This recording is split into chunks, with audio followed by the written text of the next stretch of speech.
Bienvenue à cette capsule sur comparer des fractions entre elles si nous voulons comparer deux fractions.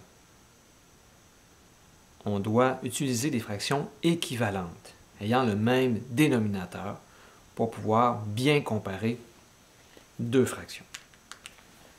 Dans mon exemple, 2 tiers, je veux comparer 2 tiers avec 7 douzièmes.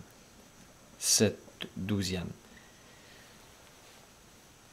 Nous avons deux fractions ayant des dénominateurs différents, 3 et 12. La technique consiste à avoir des dénominateurs qui sont identiques. Dans le cas présent, nous allons multiplier par 4 le dénominateur 3. 3 fois 4, ça me donne 12.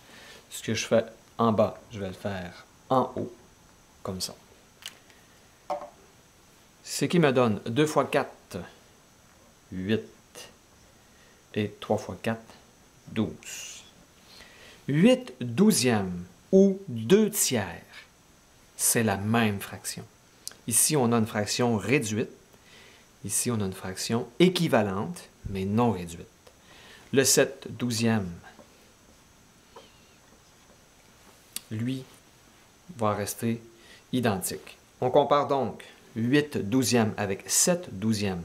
J'ai 8 parties sur 12, j'ai 7 parties sur 12. Donc, 8 douzièmes est plus grand que 7 douzièmes dans ce cas. Un autre exemple. Comparons 1 sixième avec 3 vingtièmes. J'ai un dénominateur 6 et un dénominateur 20. Je vais donc me trouver un dénominateur commun aux deux. Un nombre qui peut se diviser par 20 et par 6 le plus petit possible, ce sera 60. Pour obtenir 60 ici, je vais multiplier le 6 par 10. Et je fais la même chose en haut. Pour obtenir 60 à partir de 20, je multiplie par 3. Je fais la même chose au numérateur. Mes nouvelles fractions seront donc 1 fois 10, 10, sur 6 fois 10, 60. J'ai 10 parties sur 60.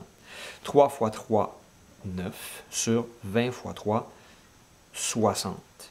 1 sixième et 10 soixantièmes, c'est la même fraction. Réduite, équivalente, non réduite. 3 vingtièmes et 9 soixantièmes, c'est la même fraction. Réduite, fraction équivalente, non réduite. On compare les numérateurs. 10 est forcément plus grand que 9. Donc, 10 soixantièmes est plus grand que 9 sur 60. Je vous dis à une prochaine capsule. Bonne journée!